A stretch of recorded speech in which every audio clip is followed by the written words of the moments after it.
To the United Kingdom now, where a very desperate Rishi Sunak has called a snap election for the 4th of July. Have a listen to his pitch. Only a Conservative government led by me will not put our hard-earned economic stability at risk, can restore pride and confidence in our country, and with a clear plan and bold action will deliver a secure future for you, your family, and our United Kingdom. British political commentator Emma Webb joins me live now. Emma, thank you very much for your time. Now, this was a very dramatic movement. It was quite unexpected. The PM standing in the rain there, the song "Things Can Only Get Better" playing in the background. This is a huge gamble for Rishi Sunak. So why do you think he's taken it at this particular point in time? Well, I think it's come as a shock to a lot of people, not just the Labour Party and Reform, who are frankly unprepared for this. The Labour Party don't have their manifesto ready to go. Reform don't even have all of their candidates selected at this point. But it was also an enormous shock to other Conservative MPs. In fact, there was talk overnight of attempts to oust Rishi Sunak in order to stop this election from taking place early. I think originally people thought that it was going to take place in the autumn because it can still be stopped before Parliament is dissolved next Thursday. So this has been an enormous shock to his own MPs, to his own party. There are a number of reasons why he might have chosen to take this decision early. One of them is that inflation is down, which is one of his primary goals. It's down to 2.3%, which is just above the goals of the Bank of England. He's also managed to get through his legislation on Rwanda, which he's now almost using as a kind of threat to say that the planes won't take off unless he is Prime Minister on the 5th of July, which I think some people think is a bit of a dirty tactic.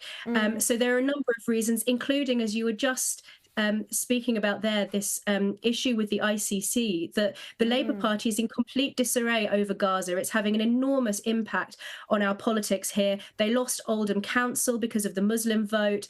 We've seen George Galloway being elected again on the Muslim vote over the issue of Gaza. So when we see someone like the Shadow Foreign Secretary David Lammy coming out and standing by the ICCC, this is a big problem for the Labour Party. So it's possible that Rishi Sunak thought that now was as good a time as ever, given that there isn't a great deal that they can do over the summer recess.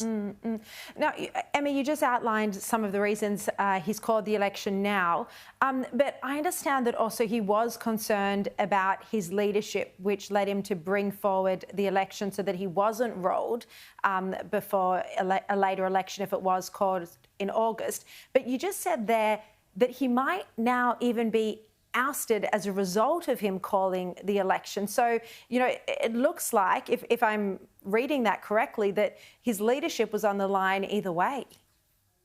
It's not entirely beyond the realms of possibility. There was some talk overnight, and, you know, even the Telegraph, which is some people jokingly refer to it as the Torygraph. Their headline today was "Things Can Only Get Wetter," and him standing in the rain in that kind of pathetic fallacy, getting increasingly soaked over the course of his speech. I think, you know, it's just played into the hands of people who would accuse him of being a bit of a Tory wet. So, you know, it's not completely beyond the realms of possibility. I don't think that it's going to happen. But either way, it's not good for the Conservative Party. If they replace him as leader now, a general election has to happen before the end of the year. So, you know, the chances that would have any positive impact at all on the Conservative Party's prospects are 0 to none. So I don't think that that's necessarily going to happen. But it is possible that he's chosen to call this election now. And, you know, he's a very cautious person. He's not one to take risks. And I think he's had to have his arm twisted by his advisors to make this decision, to make this jump now. And he's obviously done so because he thinks that now is as good a time as any. Yeah. All right. Emma Webb, thank you very much for your time tonight.